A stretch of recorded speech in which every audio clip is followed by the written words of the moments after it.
Hi ನಮಸ್ತೆ ಎಲ್ಲರಿಗೂ welcome back to Kavya's vlogs YouTube channel.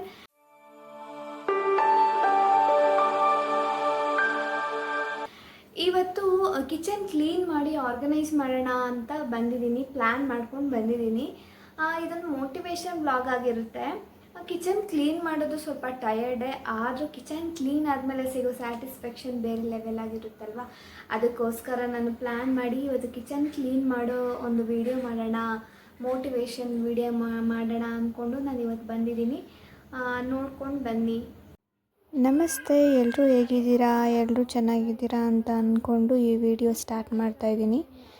ನೋಡಿ, ನೀವೇ ನೋಡ್ತಾ ಇದ್ದೀರಾ ಯಾವ ಥರ ಇದೆ ಕಿಚನ್ನು ಅಂತ. ಈ ಥರ ಇರೋ ಕಿಚನ್ನ ನಾನು ಯಾವ ಥರ ಮಾಡ್ತೀನಿ ಅಂತ ನೋಡಿ. ಶೆಲ್ಫ್ ಮೇಲೆ ಎಲ್ಲ ಎಣ್ಣೆ ಜೀಟೆಲ್ಲ ಇದೆ, ಎಲ್ಲ ಪಾತ್ರೆಗಳು ಅಲ್ಲಲ್ಲೇ ಇದೆ. ಇದು ಯಾವ ಥರ ಕ್ಲೀನ್ ಮಾಡ್ತೀನಿ ನೀವೇ ನೋಡಿ.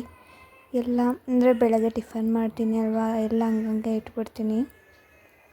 ಆಮೇಲೆ ಕ್ಲೀನ್ ಮಾಡ್ಕೊಳ್ಳೋ ಅಂತ ಅವಾಗ ಅರ್ಜೆಂಟ್ ಇರುತ್ತಲ್ವ, ಟಿಫನ್ ಮಾಡೋದಕ್ಕೆ ಟೈಮ್ ಆಗೋಗುತ್ತೆ ಅಂತ.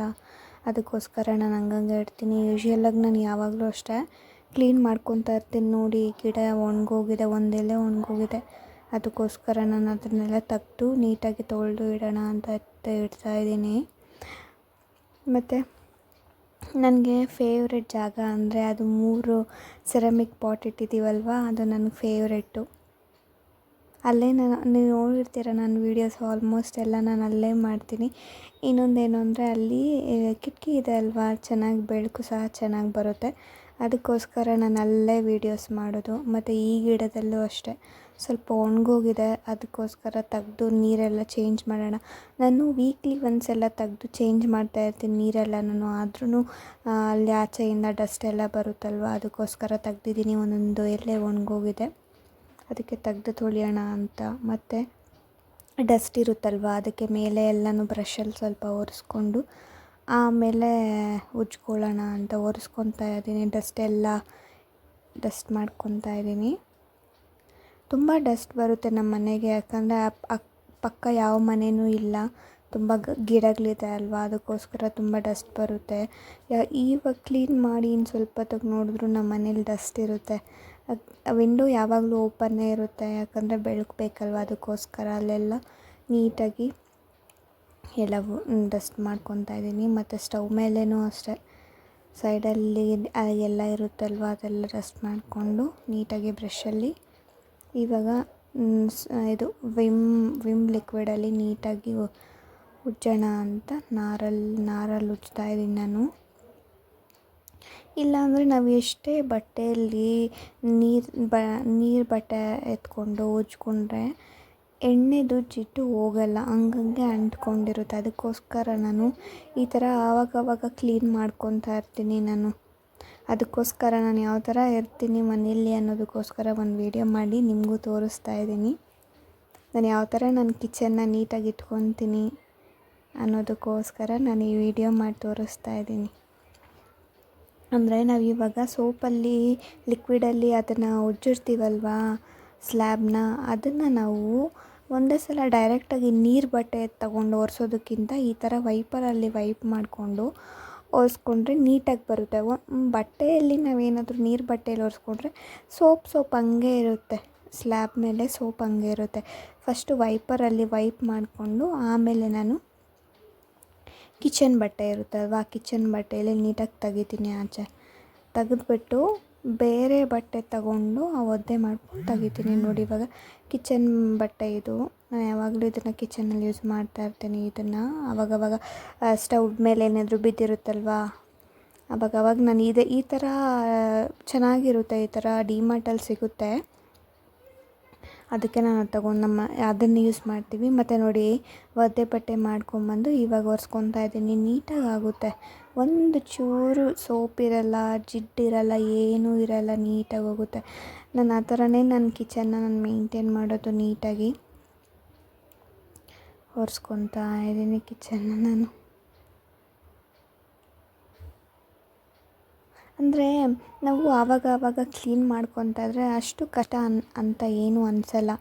ಒಂದೇ ಸಲ ಡೀಪ್ ಕ್ಲೀನ್ ಮಾಡೋದು ತುಂಬ ಕಷ್ಟ, ತುಂಬ ಟೈಮ್ ಹಿಡಿಯುತ್ತೆ ಅದಕ್ಕೋಸ್ಕರ ನಾನು ಈ ಥರ ಆವಾಗವಾಗ ಕ್ಲೀನ್ ಮಾಡ್ಕೊತಾ ಇರ್ತೀನಿ. ಇನ್ನೊಂದು ಏನು ಅಂದರೆ ನನಗೆ ಕಿಚನ್ ನೀಟಾಗಿದ್ದರೆ ಒಂಥರ ಚೆನ್ನಾಗಿರುತ್ತೆ.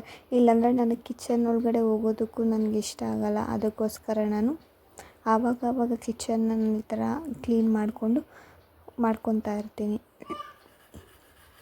ನೋಡಿ, ಈ ಬ್ರಷ್ಷು ಡಿಮಾರ್ಟಲ್ಲಿ ಸಿಗುತ್ತೆ. ಇದು ತುಂಬ ಚೆನ್ನಾಗಿದೆ. ಇದು ಸ್ಟೀಲ್ ಬ್ರಷ್ಷು. ಎಷ್ಟೇ ಏನಾದರೂ ಕೊಳೆ, ಏನಾದರೂ ಜಿಡ್ಡು, ಏನಾದರೂ ಎಷ್ಟೇ ಗಟ್ಟಿದಿದ್ರೂ ಈ ಬ್ರಷಲ್ಲಿ ಉಜ್ಜಿದ್ರೆ ನೀಟಾಗಿ ಹೋಗ್ಬಿಡುತ್ತೆ. ಅದಕ್ಕೆ ನಾನು ಈ ಬ್ರಷ್ನ ಹುಡುಕಿ ತೊಗೊಂಬರ್ತೀನಿ. ಮತ್ತು ದೇವ್ರ ಪಾತ್ರೆಯಲ್ಲಿ ಏನಾದರೂ ಕಪ್ಪಗಂಗೆ ಅಂಟ್ಕೊಂಡಿದ್ರೆ ಅದನ್ನು ಇದರಲ್ಲಿ 3 ಥರ ಕೊಟ್ಟಿರ್ತಾರೆ ಬ್ರಷ್ಷು. ನಾನು ಸ್ಟೀಲ್ ಸ್ಟವ್ಗೆ ಯೂಸ್ ಮಾಡ್ತೀನಿ, ಇನ್ನೊಂದು ಕಾಪರ್ ಥರ ಕೊಟ್ಟಿರ್ತಾರೆ, ಅದು ನಾನು ದೇವ್ರ ಪಾತ್ರೆಗೆ ಯೂಸ್ ಮಾಡ್ತೀನಿ. ತುಂಬ ಚೆನ್ನಾಗಿ ಹೋಗುತ್ತೆ. ಅದಕ್ಕೋಸ್ಕರ ನಾನು ಇದು ಯೂಸ್ ಮಾಡ್ತೀನಿ.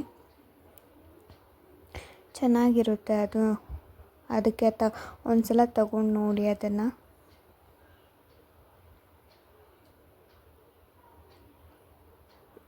ಇವಾಗ ಒದ್ದೆ ಬಟ್ಟೆಯಲ್ಲಿ ನಾನು ಯಾವಾಗಲೂ ಇದೇ ಥರನೇ ಮಾಡೋದು.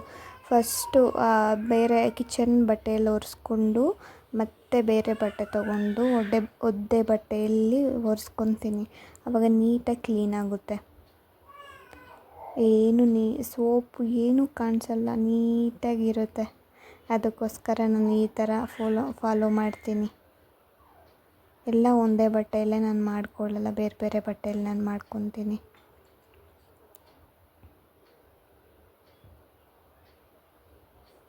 ಇಲ್ಲಿ ನಾನು ಯಾವಾಗಲೂ ಒರೆಸ್ಕೊಂಡ್ರು ಅಷ್ಟೇ, ಸ್ಟವ್ ಹಿಂದೆ ಟೈಲ್ಸ್ ಇದೆ ಅಲ್ವಾ, ಅಲ್ಲಿ ಯಾವುದು ತುಂಬ ಎಣ್ಣೆ ಇರುತ್ತೆ.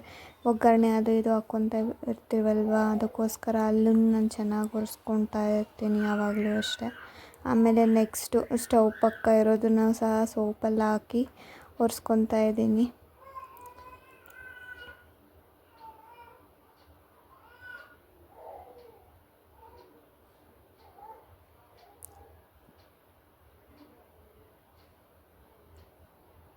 ಎಷ್ಟು ಚೆನ್ನಾಗಿ ಬೆಳಕು ಕಾಣಿಸ್ತಾ ಇದೆ ನೋಡಿ. ನನ್ನ ವೀಡಿಯೋ ಮಾಡೋದಕ್ಕೆಲ್ಲ ತುಂಬ ಹೆಲ್ಪ್ ಆಗುತ್ತೆ. ನಾನು ಅದಕ್ಕೆ ಬೆಳಗ್ಗೆ ಟೈಮಲ್ಲೇ ವೀಡಿಯೋ ಮಾಡ್ಕೊಳ್ಳೋದು. ಬೆಳಕಿರುತ್ತಲ್ವ, ರಿಂಗ್ ಲೈಟು ಅದೆಲ್ಲ ಅವಶ್ಯಕತೆಯೇ ಇರಲ್ಲ, ಅಷ್ಟು ಚೆನ್ನಾಗಿರುತ್ತೆ ಬೆಳಕು. ಈ ಕಾರ್ನರ್ ಇದೆಯಲ್ಲ, ಇದು ನನಗೆ ತುಂಬ ಫೇವ್ರೆಟ್ ಪ್ಲೇಸ್ ಅದು. ಬೆಳಕು ಚೆನ್ನಾಗಿ ಬರುತ್ತೆ. ಮತ್ತು ಈ ಅವನ್ ಮೇಲೆ ಇರೋ ಟೇಬಲ್ಲು ಕ್ಲೀನ್ ಮಾಡ್ಕೊತಾ ಇರ್ತೀನಿ. ಅಲ್ಲೂ ತುಂಬ ಜಿಡ್ಡಿರುತ್ತೆ. ನಾನು ಅಲ್ಲೇ ಎಣ್ಣೆ ಮತ್ತು ತುಪ್ಪ ಎಲ್ಲ ನಾನು ಅಲ್ಲೇ ಇಡೋದು. ಮತ್ತು ಬೆಳ್ಳುಳ್ಳಿ ಜಜ್ಕೊತೀವಲ್ವ, ಅದು ಸಹ ನಾನು ಅಲ್ಲೇ ಇಡೋದು. ಎಣ್ಣೆ ತುಪ್ಪ ಇಡೋದ್ರಿಂದ ತುಂಬ ಜಿಡ್ಡಾಗಿರುತ್ತೆ. ಆದರೂ ಸ್ವಲ್ಪ ನಾನು ವಾರನೂ ಕ್ಲೀನ್ ಮಾಡ್ಕೊತಾ ಇರ್ತೀನಿ, ಆದ್ರೂ ಸ್ವಲ್ಪ ಜಿಡ್ಡು ಜಾಸ್ತಿನೇ ಇರುತ್ತೆ. ಮತ್ತು ಅವನ್ನು ಅಷ್ಟೇ ದಿನ ಕ್ಲೀನ್ ಮಾಡ್ಕೊತಾ ಇರ್ತೀನಿ, ಹೊರಗಡೆ ಒಳಗಡೆ. ಮತ್ತು ಇದು ಸೆರಾಮಿಕ್ ಪಾಟ್ ಇರುತ್ತಲ್ವ, ಇದು ಡೆಕೋರೇಟಿವ್ ಆಗೂ ಕಾಣುತ್ತೆ ಮನೆ ಒಳಗಡೆ, ಮತ್ತು ಪಾಸಿಟಿವ್ ಆಗೂ ಅನಿಸುತ್ತೆ. ಈ ಉಪ್ಪನ್ನ ಎಲ್ಲನೂ ನಾವು ಪಿಂಗಾಣಿಯಲ್ಲೇ ಇಡಬೇಕು, ಸೆರಾಮಿಕ್ ಪಾಟಲ್ಲೇ ಇಡಬೇಕು. ಯಾಕಂದರೆ ಉಪ್ಪು ಅದನ್ನು ಟೇಸ್ಟ್ ಕಳ್ಕೊಳ್ಳಲ್ಲ. ಉಪ್ಪು ಟೇಸ್ಟ್ನ ಸೆರಾಮಿಕ್ ಪಾಟಲ್ಲಿ ಇಟ್ಟರೆ ಟೇಸ್ಟ್ನ ಕಳ್ಕೊಳ್ಳಲ್ಲ. ಮತ್ತು ಸೆರಾಮಿಕ್ ಪಾಟು ಡೆಕೋರೇಟಿವ್ ಆಗೂ ಇರುತ್ತೆ. ಮತ್ತು ಉಪ್ಪು ಬೇರೆ ಪ್ಲಾಸ್ಟಿಕ್ಕು ಅದರಲ್ಲಿ ಇಟ್ಟರೆ ಕರಗುತ್ತಲ್ವ ಉಪ್ಪು. ಈ ಸೆರಾಮಿಕ್ ಪಾಟಲ್ಲಿ ಇಟ್ಟರೆ ಉಪ್ಪು ಕರಗಲ್ಲ, ತುಂಬ ಚೆನ್ನಾಗಿರುತ್ತೆ. ಹಳೆ ಕಾಲದಲ್ಲೆಲ್ಲ ಅಜ್ಜಿಯಂದಿರು ಇದರಲ್ಲಿ ಉಪ್ಪಿನಕಾಯಿ ಎಲ್ಲ ಹಾಕ್ತಾಯಿದ್ರಲ್ವ. ಇವಾಗ ನಾವೇನೂ ಹಾಕಲ್ಲ, ಆದರೆ ಉಪ್ಪಾದರೂ ಇಡೋಣ ಅಂತ ತೊಗೊಂಡಿದ್ದೀವಿ. ಡೆಕೋರೇಟಿವ್ ಆಗೂ ಇರುತ್ತೆ. ಅದಕ್ಕೆ ನನಗೆ ಆ ಕಾರ್ನರ್ ತುಂಬ ಇಷ್ಟ ಆಗೋದು, ಎಷ್ಟು ಡೆಕೋರೇಟಿವ್ ಆಗಿರುತ್ತಲ್ವ. ಅದಕ್ಕೋಸ್ಕರ ನಾನು ನಮ್ಮ ಮನೇಲಿ ಸೆರಾಮಿಕ್ ಪಾಟಲ್ಲೇ ನಾವು ಉಪ್ಪು ಹಾಕೋದು. ಅಂದರೆ ಸಾಲ್ಟು, ಒಂದರಲ್ಲಿ ಕಲ್ಲುಪ್ಪು, ಇನ್ನೊಂದರಲ್ಲಿ ಉಪ್ಪಿನಕಾಯಿ ಹಾಕೋಣ ಅಂತ ಇಟ್ಕೊಂಡಿದ್ದೀವಿ. ಉಪ್ಪಿನಕಾಯಿ ಇತ್ತು, ಅದರಲ್ಲಿ ಖಾಲಿಯಾಗಿ ಹೋಗಿದೆ. ಮತ್ತು ಇದು ಒಂದು ಗಿಡ ಇಟ್ಕೊಂಡಿದ್ದೀನಿ ಗ್ರೀನರಿ ಆಗಿರಲಿ ಅಂತ. ಎಷ್ಟು ಚೆನ್ನಾಗಿರುತ್ತೆ ಈ ಜಾಗ, ಫೋಟೋಸ್ಗೆಲ್ಲ ತುಂಬ ಚೆನ್ನಾಗಿರುತ್ತೆ. ಅದಕ್ಕೋಸ್ಕರ ನಾನು ಯಾವಾಗಲೂ ವೀಡಿಯೋ ಮಾಡೋದು. ಇವಾಗ ಎಷ್ಟು ನೀಟಾಗಿ ಕಾಣಿಸ್ತಾ ಇದೆ ನೋಡಿ ಸ್ಲ್ಯಾಬು. ಇದೆಲ್ಲ ಕ್ಲೀನ್ ಆಯಿತು ಇವಾಗ. ಮತ್ತು ಇವಾಗ ಅವನ್ ಮೇಲೆ ಇರೋ ಟೇಬಲ್ ಮೇಲೆ ನಾನು ಇಷ್ಟೆಲ್ಲ ಇಡ್ತೀನಿ. ಒಂದು ಸಕ್ಕರೆ ಕ್ಯೂಬ್ಸ್ ಇಟ್ಟಿದ್ದೀನಿ. ಮತ್ತು ನಾನು ಸಕ್ಕರೆ ಕ್ಯೂಬ್ಸ್ನೂ ಅಷ್ಟೇ ಸೆರಾಮಿಕ್ ಪಾಟಲ್ಲೇ ಇಟ್ಟಿದ್ದೀನಿ. ಈ ಗಿಡ ಹೆಸರು ಬ್ಯಾಂಬೂ ಗಿಡ ಅಂತ. ಇದು ತುಂಬ ಪಾಸಿಟಿವ್ ಎನರ್ಜಿ ತೊಗೊಂಬಂದು ಕೊಡುತ್ತೆ ಮನೆಗೆ, ಸುಖ ಶಾಂತಿ ನೆಮ್ಮದಿಯಿಂದ ಇರ್ತೀವಿ. ಮತ್ತು ಇದು ಸ್ವಲ್ಪ ಗಾಳಿನೂ ಶುದ್ಧಿ ಮಾಡುತ್ತೆ ಈ ಗಿಡಕ್ಕೇನು ಅಷ್ಟೊಂದು ಜಾಗ ಏನೂ ಬೇಕಾಗಿಲ್ಲ ಅಲ್ವಾ. ನೀರಲ್ಲೇ ಬೆಳೆಯುತ್ತೆ, ಇದಕ್ಕೆ ಮಣ್ಣೇ ಬೇಕು ಅಂತ ಏನೂ ಇಲ್ಲ, ನೀರಲ್ಲೇ ಬೆಳೆಯುತ್ತೆ. ಅವಾಗವಾಗ ನಾವು ಈ ಥರ ಕ್ಲೀನ್ ಮಾಡಿಕೊಂಡ್ರೆ ಅಷ್ಟೇ ಸಾಕು ನೀಟಾಗಿ. ಮತ್ತು ಇದನ್ನು ಗಿಫ್ಟ್ಸ್ಗೂ ಸಹ ಕೊಡ್ತಾರಲ್ವಾ.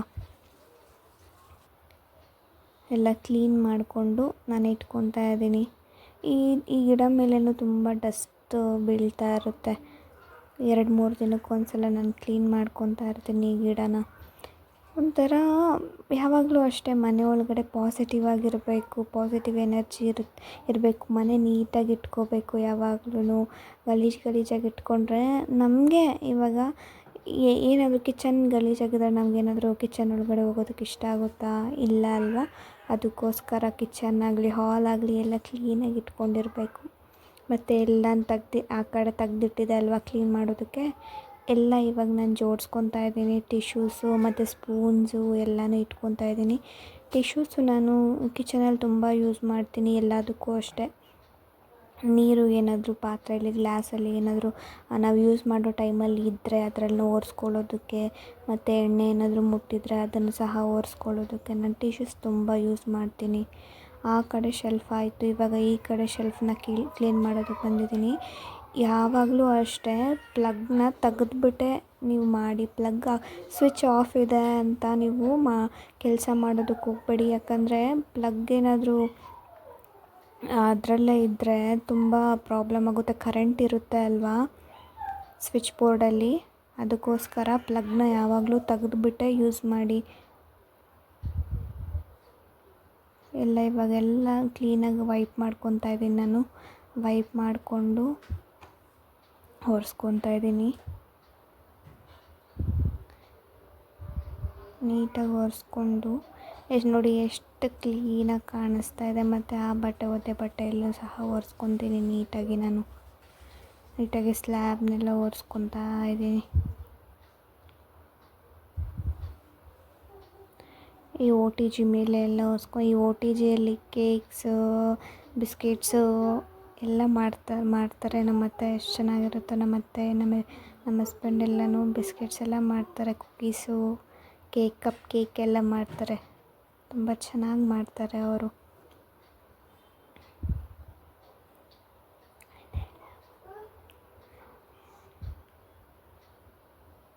ನಾವು ತುಂಬ OTGಗಿಂತ ಅವನ್ನೇ ತುಂಬ ಯೂಸ್ ಮಾಡೋದು.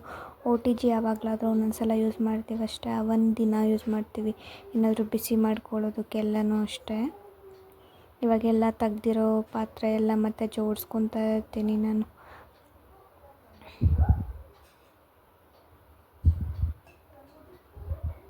ನೀರು ಕುಡಿಯೋ ಚಂಬು, ಇದು ಗ್ಲಾಸು ಯಾವಾಗಲೂ ಅಲ್ಲೇ ಇರುತ್ತೆ. ಕರೆಂಟ್ ಸ್ಟವ್ ಪಕ್ಕನೇ ಇಟ್ಟಿರ್ತೀವಿ. ಬೇಗ ಕೈಗೆ ಸಿಗಬೇಕು ಅಂತ ಒಂದು ಗ್ಲಾಸು, ಒಂದು ಚೆಂಬು ಅಲ್ಲೇ ಇಟ್ಟಿರ್ತೀವಿ ನಾವು.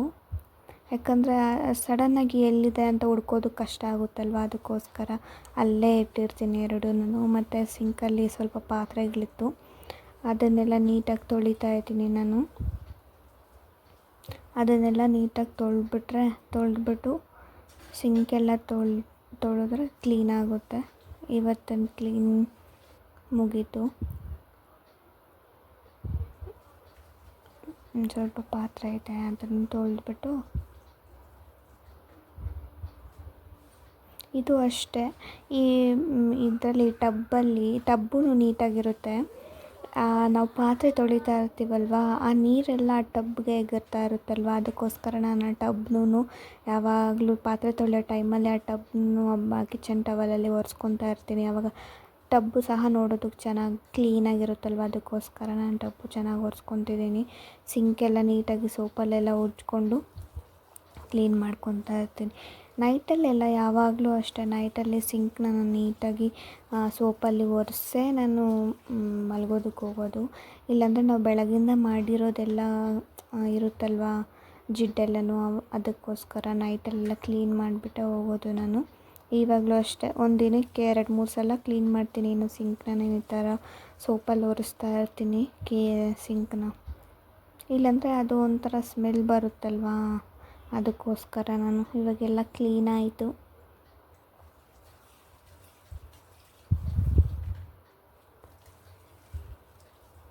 ನೋಡಿ ಎಲ್ಲ ಕ್ಲೀನ್ ಆಯಿತು. ನೋಡಿ ಇವಾಗ ಫಸ್ಟು ನೀವು ಬಿಫೋರ್ ಹೆಂಗಿದೆ ಆಫ್ಟರ್ ಹೆಂಗಿದೆ ನೋಡಿ, ಎಷ್ಟು ಕ್ಲೀನಾಗಿ ಕಾಣಿಸ್ತಾ ಇದೆ ಕಿಚನ್ನು. ನಮ್ಮ ಕಿಚನ್ನು ಎಷ್ಟು ನೀಟಾಗಿ ಆರ್ಗನೈಸ್ಡ್ ಆಗಿದೆ. ಫೈನಲಿ ಕಿಚನ್ ಕ್ಲೀನ್ ಮತ್ತು ಆರ್ಗನೈಸ್ಡ್ ಆಯಿತು. ನೀವೇ ನೋಡಿದ್ರೆ ಬಿಫೋರ್ ಮತ್ತು ಆಫ್ಟರ್ ಯಾವ ಥರ ಇದೆ ಅಂತ ತುಂಬ ಡಿಫ್ರೆನ್ಸ್ ಇದೆ ಅಲ್ವಾ. ನಿಮಗೆ ಈ ಕಿಚನ್ ಕ್ಲೀನಿಂಗ್ ಬ್ಲಾಗ್ ಇಷ್ಟ ಆಗಿದ್ರೆ ಪ್ಲೀಸ್ ನನ್ನ ಚಾನಲ್ನ ಲೈಕ್ ಮಾಡಿ, ಶೇರ್ ಮಾಡಿ, ಕಮೆಂಟ್ ಮಾಡಿ, ಮತ್ತು ಮರೀದಿರ ಸಬ್ಸ್ಕ್ರೈಬ್ ಮಾಡ್ಕೊಳ್ಳಿ. ಮತ್ತು ಇನ್ನೊಂದು ಬ್ಲಾಗಲ್ಲಿ ಸಿಗೋಣ. ಬಾಯ್.